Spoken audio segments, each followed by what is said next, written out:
Dear viewers, আসসালামু আলাইকুম। সবাইকে শুভেচ্ছা জানিয়ে আমরা আমাদের আরেকটি নতুন পর্বে এসেছি। আমাদের আজকের পর্বটি হচ্ছে এপিসোড 5। তো এপিসোড 5-এ আমরা যে কাজগুলো দেখব সেগুলো হচ্ছে,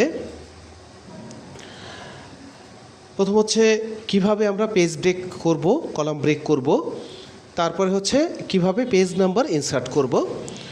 এরপরে হচ্ছে insert date and time, insert half, create equation in a text, insert symbol, insert text box, insert and delete picture in a document। কিভাবে আমরা একটা পেজে ছবি নেব বা একটা শেপের মধ্যে কিভাবে ছবি নেব, কিভাবে একটা টেক্সট বক্সের মধ্যে আমরা ছবি নিতে পারি এবং সেটি ডিলিট করতে পারি কিভাবে, সেগুলো দেখব। পরিশেষে ইনসার্ট অটো শেপ, কীভাবে অটো শেপ নেওয়া যায়, শেপ নিয়ে শেপের উপরে কিভাবে কাজ করব। তো চলো আমরা আমাদের কাজগুলো শুরু করি। ওকে, আমাদের আজকের যে কাজগুলো আমরা দেখব তার মধ্যে সর্বপ্রথম হচ্ছে 35 নম্বরে আমরা যে কাজটি দেখব সেটি হচ্ছে কিভাবে আমরা পেজ ব্রেক করব এবং কলাম ব্রেক করব। তো পেজ ব্রেক এবং কলাম ব্রেকের কাজটি করার জন্য আমাকে একটা পেজ ওপেন করতে হবে। আমি পেজটা ওপেন করেছি। পেজটা ওপেন করে এখানে আমরা যদি মনে করি যে এই এটিমোলজি থেকে এরপরে লেখাটুকুকে আমরা পরের পৃষ্ঠায় নিয়ে যাব, তাহলে এই লেখার শেষে ক্লিক করে ইনসার্টে যে এখানে পেজ ব্রেক আছে, পেজ ব্রেক করলে আমার এটিমোলজি থেকে বাদবাকি লেখাটুকু নিচের পেজে চলে আসছে। তো এইভাবে আমরা প্রয়োজন অনুযায়ী আমরা এক এক পেজে নির্দিষ্ট লেখা রাখতে পারি। আমি মনে করেছি যে এইটুকু আমার পরের পেজে গেলেই ভালো হয়, এই জন্য আমি পেজ ব্রেক করে পরের পেজে নিয়ে এসেছি। এছাড়া আমরা অন্যভাবেও পেজ ব্রেক করতে পারবো। কিভাবে করব? এখানে আমি ক্লিক করলাম, আমার এই পেজের এইখানে ক্লিক করলাম, করে আমি যদি মনে করি লেআউটে যাই, লেআউটে যে ব্রেকে যাই, ব্রেকে যাওয়ার পরে আমি এখান থেকে নেক্সট পেজ ক্লিক করলে আমার এই লেখাটুকু নেক্সট পেজে চলে আসবে। এভাবেও আমরা পেজ ব্রেক করতে পারি। তারপরে আমরা আরেকটি কাজ দেখব, সেটি হচ্ছে কলাম ব্রেক। কলাম ব্রেক কীভাবে করব? কলাম ব্রেক, সাপোজ আমি চিন্তা করলাম এই আমার নবাব সিরাজের যে ছবিটা এখানে থাকবে, বাট এই পাশ থেকে আমার লেখাটা থাকবে। তাহলে আমি এই নবাব সিরাজের উপরে ছবির উপরে ক্লিক করে এইখানে র্যাপ টেক্সট আছে, র্যাপ টেক্সটে যে টাইট দিব, টাইট দেওয়ার পরে আবার এই লেখাটা ডান পাশে চলে আসছে, নবাব সিরাজের ছবিটা বাঁ পাশে চলে আসছে। আমি যদি মনে করি যে এই এখান থেকে আমি এই 71-এর পরে থেকে আমি 2 কলাম করে নবাব সিরাজের ছবিটা এক পাশে থাকবে আর ডান পাশে লেখা থাকবে, প্রয়োজন অনুযায়ী আমার সিরাজের ছবির পাশে লেখাও থাকতে পারে। তাহলে আমি এখানে ক্লিক করব, এখানে ব্রেকে যাব, কন্টিনিউয়াসে যাব, যাওয়ার পরে এরপরে আমি আবার কলামে যাব, 2 কলাম দেব। তাহলে দেখা যাচ্ছে আমার এই 71 পর্যন্ত ঠিক আছে, কোনো কলাম এখানে কলাম নেওয়া হয়নি, কিন্তু 71-এর পর থেকে আমি নিচে লেখাটুকুকে 2 কলাম করেছি। তার আবার 1 কলামের বাঁ পাশে নবাব সিরাজের ছবি এবং ডান পাশে লেখাগুলো আছে।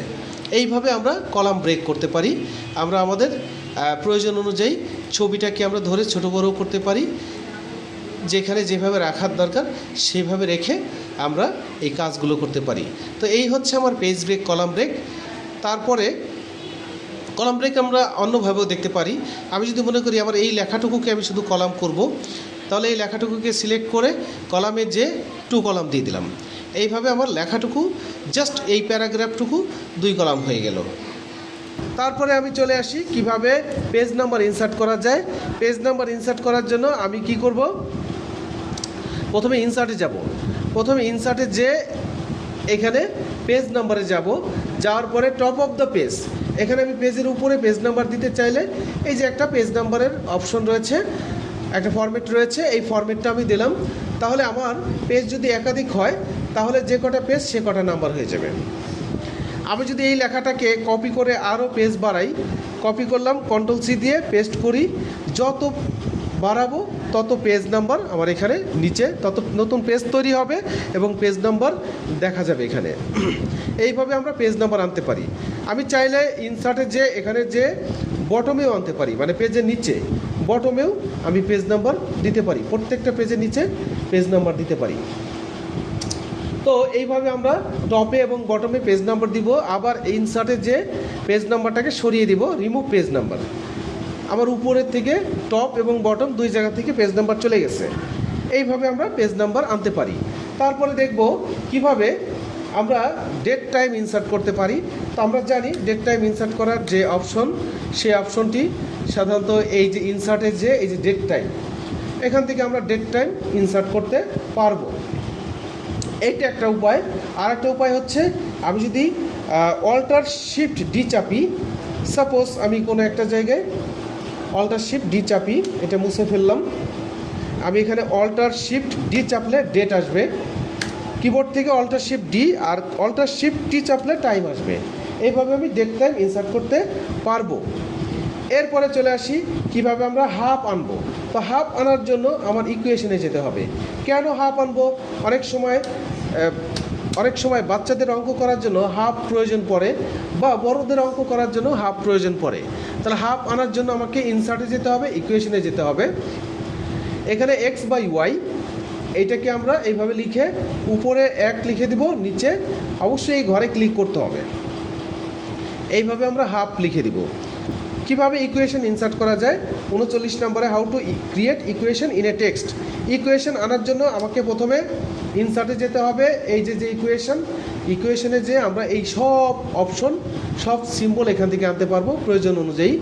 যেমন minus, plus minus, infinity, equal to, not equal to, approximately, multiplication, division, note of exclamation, proportional to, less than, much less than, greater than, much greater than, এই সব সিম্বলই আমি এখান থেকে এনে ব্যবহার করতে পারবো।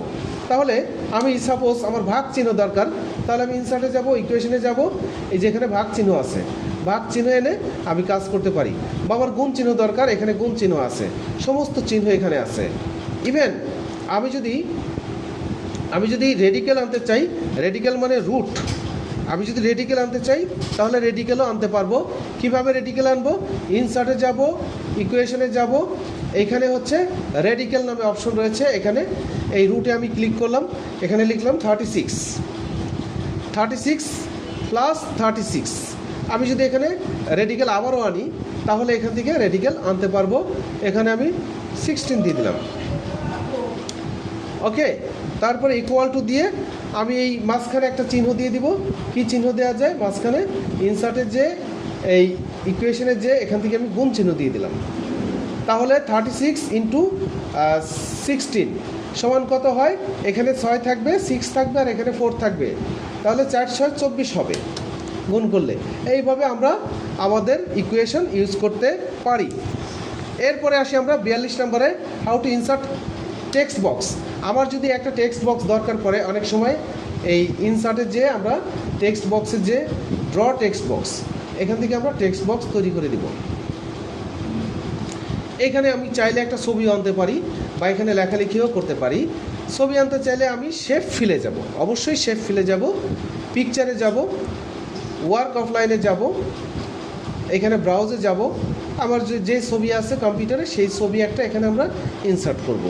এইভাবে আমরা টেক্সট বক্স ইনসার্টে যে টেক্সট বক্স এনে আমরা এই কাজগুলো করতে পারবো, লেখালেখিও করতে পারবো, এই শেপ ফিলে যে ছবিও দিতে পারবো। শেপ ফিলে যে কোনো একটা ছবি আমরা এখানে ইনসার্ট করতে পারবো। দেখলাম। এখন যদি আমরা এটাকে রিমুভ করতে চাই, শেপ ফিলে যে নো ফিল দিলে এই ছবিটা চলে যাবে, শেপ ফিলে যে নো ফিল দিলে এই ছবিটা চলে যাবে। তাহলে আমরা টেক্সট বক্স ডিলিট করার জন্য এই বক্সের বর্ডারের উপরে ক্লিক করব, ডিলিট চাপবো, এই বক্সের বর্ডারের উপরে ক্লিক করব, ডিলিট চাপবো। এইভাবে আমাদের বক্সও দূর করতে পারবো। আবার যদি আমরা এই পেজের ভেতরে ছবি আনতে চাই, ইনসার্টে যে এখানে পিকচারে যে এখান থেকে আমরা একটা ছবি এখানে ইনসার্ট করতে পারবো। তো আমরা চাইলে এই ছবিটাকে এক জায়গা থেকে আরেক জায়গায় সরানোর জন্য এই অবশ্যই উপরে র্যাপ টেক্সট আছে, এখানে টাইট দেব, টাইট দিলে এখান থেকে আমার ছবিটাকে ইচ্ছামতো আমি বিভিন্ন জায়গায় স্থাপন করতে পারবো, বড় করতে পারবো, ছোট করতে পারবো, এইভাবে আমাদের কাজগুলো করতে পারবো। তো আমাদের পঞ্চম এপিসোডের আজকের মতো এই কয়টি কমান্ডই থাকলো। এরপরে আমরা নেক্সট এপিসোডে পরবর্তী কাজগুলো দেখব। সবাইকে ধন্যবাদ।